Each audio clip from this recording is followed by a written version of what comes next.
नमस्कार, आप देख रहे हैं द क्रेडिबल न्यूज। मैं हूं शालिनी। यूपी में जब कोई अधिकारी रिश्वत लेता पकड़ा जाता है तब सरकार को अचानक याद आता है कि अरे, हम तो जीरो टॉलरेंस वाली सरकार है। मैं ऐसा क्यों कह रही हूँ? क्योंकि यूपी में इस वक्त एक वीडियो काफी वायरल हो रहा है जिसमें मेन कैरेक्टर हैं यूपी के ऊर्जा मंत्री AK शर्मा जी। और पूरा सीन क्या है कि मंत्री जी अपने महल जैसे बंगले में बैठते हैं। एक गरीब फरियादी आता है और ये शिकायत करता है कि एक छोटा सा बिजली कनेक्शन लगाने के लिए उससे रिश्वत मांगी जा रही है। और मंत्री जी भी हीरो टाइप एकदम फोन उठाते हैं और फोन लगाकर एक छोटे से लाइनमैन को बर्खास्त कर देते हैं, यानी उसको नौकरी से निकाल देते हैं। एक बार आप यूपी के बिजली मंत्री जी का ये वीडियो भी देखिए। अभी एक आपके अमरोहा जिले का बड़ा गंभीर मामला हमारे सामने आया है। ये अमरोहा जिले का, और उसमें सिंपल कनेक्शन देने के लिए पहले संविदा कर्मी ने पैसे मांगे। फिर ये जेई और एक्सीएन के पास गए तो एक्सीएन ने कहा कि भाई मैं तो 25 लाख रुपया घूस दे करके यहाँ पोस्टिंग पाया हूँ, तो हमारी वसूली कैसे होगी, तुम नहीं दोगे तो मतलब नीचे से लेकर ऊपर तक का पूरा तंत्र जो है वो भ्रष्टाचार में लिप्त है। ठीक है, एक छोटा सा कनेक्शन देने के लिए एक आदमी को यहाँ तक आना पड़ा। हाँ, और पैसे के बिना तो तुम कुछ भी कर लो, कहीं भी चले जाओ, पैसे के बिना हम कनेक्शन नहीं देंगे, ऐसा आपके कर्मचारी बोल रहे हैं। तात्कालिक संविदा वाले को निकालिए और रेगुलर वालों को सस्पेंड करिए। ठीक है, हाँ, आज ही एक्शन हो जाना चाहिए। मैं भिजवा रहा हूँ, डिटेल भेजवा रहा हूँ। कुछ लोग शायद तालियां बजाएंगे, खुश होंगे कि अरे वाह, मंत्री जी ने तो ऑन द स्पॉट एक आदमी की परेशानी का हल निकाल दिया। लेकिन आपने क्या कभी सोचा है कि आखिर में ये नौटंकी किस लिए? अगर शर्मा जी के डिपार्टमेंट के अंदर इतना सब कुछ ठीक चल रहा था तो ये लाइनमैन को क्यों बर्खास्त करना पड़ा? सोचिए, योगी सरकार के राज में एक छोटे से कनेक्शन के लिए एक व्यक्ति को अमरोहा से लखनऊ तक अपने पैर घिसने पड़ रहे हैं। तो क्या ये किसी सरकार की कामयाबी है या सरकार की सबसे बड़ी नाकामियों में से एक है? एक अदना सा लाइनमैन घूस मांग रहा था, तो इसका मतलब क्या है कि उसे पता है कि उसके ऊपर वाला साहब भी बिका हुआ है और सरकार को तो कोई लेना देना है ही नहीं, वो तो विज्ञापनों में सो रही है। और सबसे बड़ी बात यह देखिए कि मंत्री जी ने लाइनमैन अब्बास को बर्खास्त कर दिया, जेई को सस्पेंड कर दिया, बहुत अच्छा। लेकिन एक्सीएन और एसडीओ साहब को सिर्फ नोटिस क्यों दिया गया? क्या उन एसी कमरों में बैठे साहबों को यह नहीं पता था कि उनके इलाके में क्या हो रहा है, कि किस स्तर पर उनके यहाँ पर घूसखोरी चल रही है, लोगों को परेशान किया जा रहा है? क्या उस घूसखोरी का हिस्सा क्या इन बड़े अधिकारियों तक भी पहुंचता था, जिस कारण ये लोग सब कुछ जानते हुए चुपचाप रहते थे?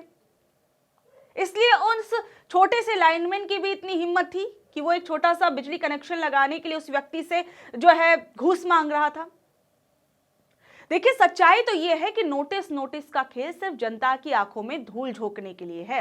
ये वसूली पैसा क्या सिर्फ लाइनमैन की जेब में जाता है? नहीं, ये ऊपर तक जाता है। बीजेपी सरकार ने बिजली विभाग को जनता की सेवा के लिए नहीं बल्कि चुनावी चंदा वसूली का ATM बना दिया है। मानो आज हर गांव, हर कस्बे में बिना चढ़ावा चढ़ाए बिजली का खंबा नहीं लगता है। तो क्या ये है योगी जी के जीरो टॉलरेंस वाली नीति यूपी के अंदर?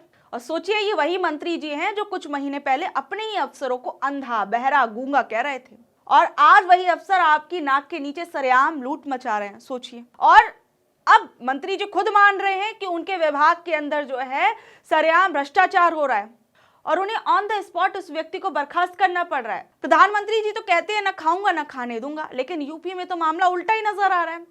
छोटा खाएगा तो सस्पेंड होगा, बड़ा खाएगा तो उसे प्रोटेक्शन मिलेगा। और सबसे बड़ी बात आप यहाँ पर ये देखिए कि जहाँ एक तरफ ऐसी जो खबरें हैं आती रहती हैं और मंत्री जी ने भी अपने आप को दिखाने के लिए कि देखिए हमारी सरकार में भ्रष्टाचार जो है वो बिल्कुल बर्दाश्त नहीं किया जाएगा, उस लाइनमैन को बर्खास्त कर दिया। लेकिन क्या आपको मालूम है कि इसी उत्तर प्रदेश के अंदर स्मार्ट मीटर लगाए जाने को लेकर कितना बड़ा विरोध प्रदर्शन हुआ था? लोगों ने कई तरह की शिकायतें की थी। लोगों का कहना था कि जो ये मीटर है या तो खराब है या फिर जो इनकी रीडिंग है वो बहुत ज्यादा है, और यहां तक कि जनता ने ये तक आरोप लगा दिए थे कि जब से पुराने मीटर हटाकर नए डिजिटल या स्मार्ट मीटर लगाए गए हैं, तब से उनके बिजली के बिल दोगुने से तिगुने हो गए हैं। और अगर किसी का बिल पुराने मीटर में 1000 रुपए आता था, तो स्मार्ट मीटर लगने के बाद वो बिना किसी अतिरिक्त इस्तेमाल के 2500 रुपए से 3000 रुपए तक पहुंच गया था। लोगों का ये कहना था कि मीटर की पल्स इतनी तेज भागती है कि घर में पंखा न चलने पर भी यूनिट गिरती रहती है। विपक्ष और कई उपभोक्ता संगठनों ने यह आरोप लगाया और ये भी बताया कि किस तरीके से एक बड़ी गड़बड़ी जो थी इन मीटर्स के लगाने के नाम पर हो रही थी। लोगों से बड़ी वसूली की जा रही थी इन बिजली बिलों के नाम पर। कई मामलों के अंदर यह तक देखा गया था कि मीटर अचानक एक दिन के अंदर 100 से 200 यूनिट तक जम कर गया। कई लोगों ने जो है इसकी शिकायत की थी। और सबसे बड़ी बात, जब लैब में पुराने मीटर और स्मार्ट मीटर्स को एक साथ चलाया गया तो कई रिपोर्ट्स ने भी ये दावा किया कि स्मार्ट मीटर 10 से 15% तक ज्यादा तेज चल रहा था। और विपक्ष, खासकर सपा और कांग्रेस, उसने सरकार पर गंभीर आरोप लगाए थे। विपक्ष का उस दौरान ये कहना था कि जिन कंपनियों को स्मार्ट मीटर बनाने का ठेका दिया गया है, उनके साथ सरकार की मिलीभगत है, इसलिए घटिया क्वालिटी के मीटर लगाकर जनता की जेब काटी जा रही है ताकि कंपनियों को फायदा पहुंचाया जा सके। इसी वजह से जब भी बिजली विभाग के कर्मचारी मोहल्लों में स्मार्ट मीटर लगाने जाते तो वहां की जनता और महिलाएं उनका घेराव कर लेती थी। कई बार पुलिस की मौजूदगी में मीटर लगाने पड़े थे। सोचिए, ये हाल है उत्तर प्रदेश का। और इस पूरे मामले पर सरकार क्या कह रही थी? सरकार कह रही थी कि पुराने मीटर स्लो थे और इस वजह से, और जो लोग थे वो बिजली की चोरी करते थे, इस वजह से नए मीटर्स को लगाया गया। और सबसे बड़ी बात, जब भी बहुत ज्यादा विरोध बढ़ने लगा तो उस वक्त भी AK शर्मा को जांच के आदेश देने पड़े थे। देखिए, एक तरफ तो जनता जो है वो बढ़े हुए बिजली बिलों से और अफसरों की गुंडागर्दी से परेशान है, वहीं दूसरी तरफ सरकार के लोग क्या कर रहे हैं? सरकार में बैठे मंत्री नेता क्या कर रहे हैं? अपना चेहरा चमकाने के लिए एक दो छोटे मोटे कर्मचारियों को बर्खास्त कर दे रहे हैं अपना चेहरा चमकाने के लिए। लेकिन उन लोगों का क्या जो बड़े स्तर पर बैठकर ये सब होने दे रहे हैं? क्या उन लोगों को पर भी कोई एक्शन लिया जाएगा? और एक और आप खबर देखिए, ये यूपी के बिजली मंत्री वाली घटना से बिल्कुल मिलती जुलती है, लेकिन यहां मामला उत्तराखंड का है और जो मछली है वो भी थोड़ी बड़ी है।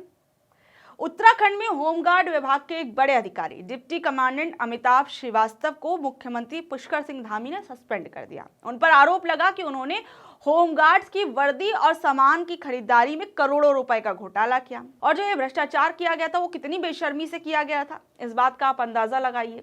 जो डंडा 130 रुपए का आता था उसे कागजों में 375 रुपए का दिखाया गया, यानी 3 गुना ज्यादा दाम। वर्दी और कई दूसरी भी चीजें थी, उसकी खरीद में जो नियमों को ताक पर रख दिया गया। और हम यूपी के ऊर्जा मंत्री AK शर्मा और उत्तराखंड के CM धामी की कार्रवाई की तुलना करें तो विपक्ष इसे इस तरह देख रहा है। यूपी में मंत्री जी ने एक लाइनमैन को सस्पेंड कर दिया, जबकि उत्तराखंड में मामला इतना बढ़ गया कि एक DIG रैंक के अधिकारी तक को हटाना पड़ा। विपक्ष का कहना है कि जब चोरी पकड़ी जाती है तभी ये सरकारें जीरो टॉलरेंस का नाटक करती हैं। यूपी में बिजली कनेक्शन के नाम पर रिश्वत मांगी गई तो उत्तराखंड में सरकारी बजट से सामान खरीद में डाका डाला जा रहा था। दोनों जगह जनता या सरकारी खजाने को ही चूना लगाया जा रहा था।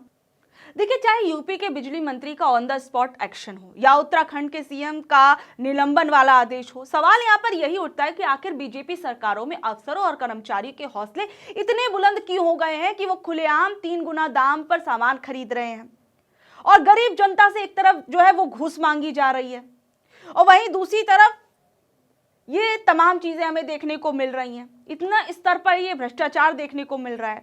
भ्रष्टाचार को लेकर हमारे PM मोदी से लेकर बीजेपी के कई नेता बड़े बड़े भाषण देते हैं।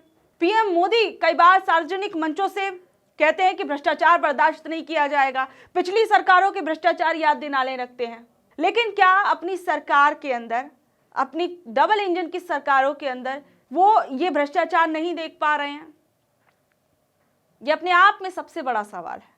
सोचिए, यूपी जैसे राज्य के अंदर ये सब कुछ हो रहा है और वहीं दूसरी तरफ उत्तराखंड का हाल मैंने आपको बताया, वहां पर क्या कुछ हो रहा था। आप लोग इस खबर पर क्या कुछ कहेंगे नीचे दिए कमेंट बॉक्स में जरूर बताइएगा और ऐसे अपडेट से जुड़े रहने के लिए देखते रहिए द क्रेडिबल न्यूज। मैं हूं शालिनी, धन्यवाद।